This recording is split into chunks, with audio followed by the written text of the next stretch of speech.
Hello, my name is Chen. And my name is Arsh Singhal. Our project is ModBot, a novel modular robotic system. To begin, we discuss what is modular robotics. Modular robotics is a subfield of robotics that deals with reconfigurable modules that can be arranged in different shapes or orientations to better accomplish certain tasks.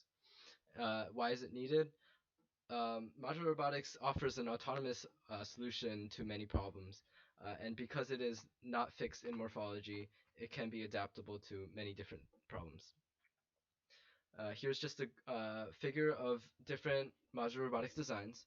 This field is very robust in terms of designs, in terms of how the robot moves and how the robot arranges itself. We took inspiration from many of these designs to develop our own design to improve the system. So, what can modular robotics be used for? We outlined three applications for our modular robotic system. The first being space exploration. On planets like Mars, we can send modular robotic systems to collect data, to traverse, and this takes advantage of the ability of a modular robotic system to traverse unknown environments. The second application, search and rescue, utilizes the same ideas of how traversable the modular robotic system is. It also decreases the risk for human lives in tasks like this. And for military operations, the same logic applies. We can use autonomous systems to replace humans in these dangerous jobs to reduce the risk to human lives. Uh, and in terms of military operations, more specifically, tasks such as bomb searching and reconnaissance. So, how is the ModBot designed? Our ModBot idea was inspired from the S'mores EP design from UPenn and Cornell. And based off our interest in biomimicry and previous robotics experience, we have combined to make this project. Some of the engineering goals for this project was to design and prototype an improved modular robotic system that accomplishes the following goals. One, present a cost-effective design for a system that reduces the number of modules needed for configurations. And two, design a system that is more applicable to real-world problems of space exploration, search and rescue, and threat detection. Some of the design criteria we had for the robot was to have a robot's dimensions be about 4,990 centimeters cubed with the capability of expanding 120 centimeters. Each side of the robot will be able to rotate and connect with other modules' faces and have 5 degrees of freedom. Some assumptions we made was that an autonomous self-reconfiguring modular robot system is more safe for exploration and search and rescue than current systems, and modular robots are more versatile than fixed morphology robots. Here you can see our materials list, mainly electrical components and 3D printed parts, and some of the equipment and facilities we worked at and used. So onto our design and our procedure. Here's an exploded view of our design. You can see all the parts, most of which are 3D printed, excluding the motors. Here you can see a view of the expanded module. You can see how its general dimensions for the expanded length and height. And here is our expanding screw, our cascading screw. This is responsible for the extending mechanism. As you can see from the skeleton view, you can see that the inside of these segments are threaded, so when the end is rotated by a motor, it expands each segment one by one to reach the full extension. And here are a few more views of certain subassemblies. On the left, you can see the face that has certain tabs and holes that allow it to interlock with another module. The center picture is a shell subassembly, which holds all the components together and keeps the gears meshed. And on the right, you can see the panning subassembly made up of three bevel gears. Um, Here you can see a picture of the schematics that are used to power the electrical components of our robot. On the left, you can see the microcontroller connected to the programming components to allow us to program the PCB. And on the right, you can see the microcontroller connected to the six motor controller chips that connect to header pins that allow for the motor to connect eventually. For the motor to connect. Here you can see the technical specifications for a robot. As I mentioned earlier, we had 6 NEMA 17 stepper motors, and we use these stepper motors because they allow for precise and powerful motion. While compared to DC motors, they also provide more torque, which allows us to make more configurations and do tasks that require more power. We also have a custom printed circuit board that controls a microcontroller and 6 A4988 stepper motor controllers. And this PCB allows us to condense the complete build of ModBot because there are less electronics and wires disrupting the mechanisms. And we have easily produced parts because most of ModBot was designed using Autodesk Inventor and have it can be easily 3D printed. This will allow for more for easier rapid prototyping and cheap and easy mass production methods when we put it into real life use. One of the most unique functions of our robot is the ability to extend slash push.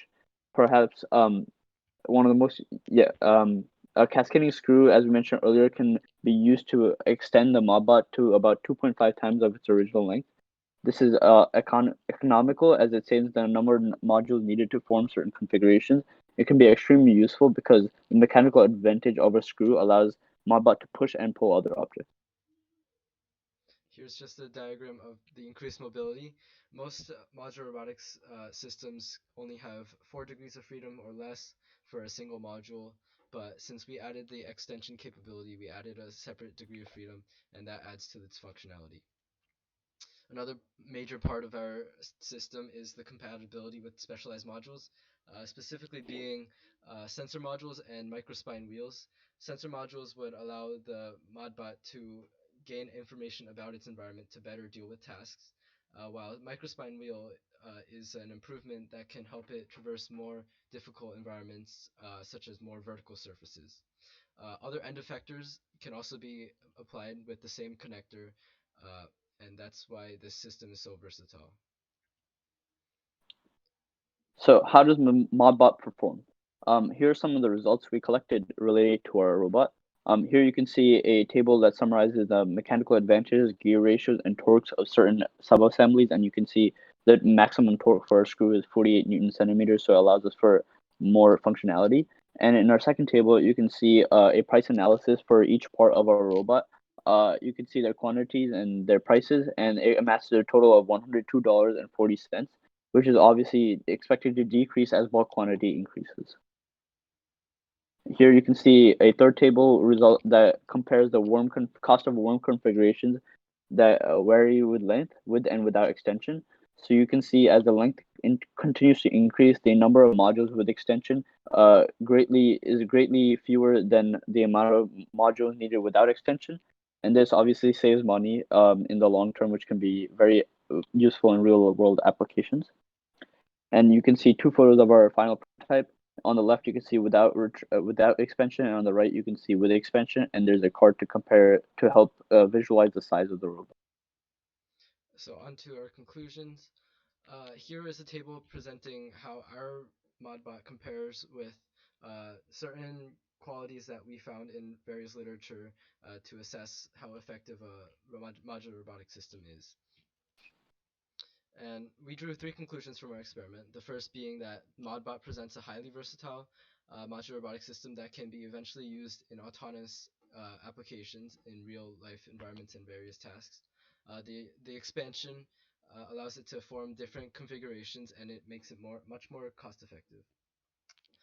Second, this module is a base for more purpose-specific modules such as a sensor module and microspine wheels and various other end effectors, as we discussed. And based on the common criteria for modular robotic systems, ModBot performed well in areas regarding size and mobility. So we kept the ModBot small, but did not sacrifice any degrees of freedom, and we kept it relatively inexpensive compared to other designs. But it can be improved in terms of how it connects to other robots and how it can be used in real life environments. So how can the ModBot be developed further? One of the main improvements we want to make is use electromagnetic connectors in our next design because it will allow for easier connection with a high tolerance to misalignment. And we didn't do it in our current design because we didn't have the resources to make such magnets. Also, we want to make stronger and more modules. Currently, the ModBot is completely 3D printed aside from the motor and screws. And in the end, we want to make stronger materials. You use stronger materials such as lightweight metals for certain parts to maximize durability. Also, making more modules would allow us to test the software we have developed in order to program function the ModBot. And yeah, overall, this will help us achieve autonomous self configuration, which is the end goal because it will allow us to test ModBot in a real world application This would obviously require more software development, such as environmental analysis, figuring out the best configurations to traverse the environment. That is all. Thank you for watching, and goodbye.